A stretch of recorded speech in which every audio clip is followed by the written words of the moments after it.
ನಮಸ್ಕಾರ. ಲೋಕಾಯುಕ್ತ ದಾಳಿ ಟಿವಿ. ಉಪಚುನಾವಣೆಯಲ್ಲಿ ಪಕ್ಷ ಯಾರಿಗೆ ಟಿಕೆಟ್ ಕೊಟ್ಟರು ಒಮ್ಮತದಿಂದ ಕೆಲಸ ಮಾಡುವುದಾಗಿ ಸಚಿವ ಎಸ್ ಮಲ್ಲಿಕಾರ್ಜುನ್ ಸೇರಿದಂತೆ ನಮ್ಮ ನಾಯಕರು ಹೇಳಿದ್ದಾರೆ ಅಂತ ಡಿಸಿಎಂ ಡಿಕೆ ಶಿವಕುಮಾರ್ ಅವರು ತಿಳಿಸಿದ್ದಾರೆ.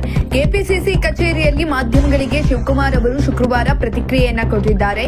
2 ವಿಧಾನಸಭಾ ಕ್ಷೇತ್ರಗಳ ಉಪಚುನಾವಣೆ ಅಭ್ಯರ್ಥಿ ಆಯ್ಕೆ ಸಂಬಂಧ ಪಕ್ಷದ ಮುಖಂಡರ ಸಭೆ ನಡೆಸಿದ್ದು ಎಲ್ಲರ ಅಭಿಪ್ರಾಯ ಸಂಗ್ರಹಿಸಲಾಗಿದೆ. ಎಲ್ಲರ ಅಭಿಪ್ರಾಯದಂತೆ ನಾವು ಹೈಕಮಾಂಡ್ಗೆ ನಮ್ಮ ಪಟ್ಟಿಯನ್ನ ಕಳಿಸುತ್ತೇವೆ. ಅಂತಿಮವಾಗಿ ಅವರು ತೀರ್ಮಾನ ಮಾಡಲಿದ್ದಾರೆ ಅಂತ ತಿಳಿಸಿದ್ದಾರೆ. ಇನ್ನು ಎಸ್ ಮಲ್ಲಿಕಾರ್ಜುನ್ ಜೊತೆಗೆ ಕೂಡ ಮಾತನಾಡಿದೆ. ಒಳ್ಳೆ ದಿನ ಅನ್ನೋ ಕಾರಣಕ್ಕೆ ನಾಮಪತ್ರವನ್ನ ಸಲ್ಲಿಸಿದ್ದೇನೆ ಅಂತ ಹೇಳಿದ್ದಾರೆ. ಅಗತ್ಯವಿದ್ರೆ ಹಿಂಪಡೆಯುತ್ತೇನೆ ಅಂತಾನೂ ಹೇಳಿದ್ದಾರೆ. ಅಲ್ಪಸಂಖ್ಯಾತರು ಪಕ್ಷ ಹೇಳಿದ್ದು ಮಾಡುತ್ತೇವೆ ಅಂತ ಹೇಳಿದ್ದಾರೆ. ಒಗ್ಗಟ್ಟಿನಿಂದ ಕೆಲಸ ಮಾಡ್ತೇವೆ ಅಂತ ಎಲ್ಲ ಹೇಳಿದ್ದಾರೆ. ಶೀಘ್ರವೇ ಅಭ್ಯರ್ಥಿ ಆಯ್ಕೆ ಮಾಡಿ ಘೋಷಿಸುತ್ತೇವೆ ಅಂತ ತಿಳಿಸಿದ್ದಾರೆ.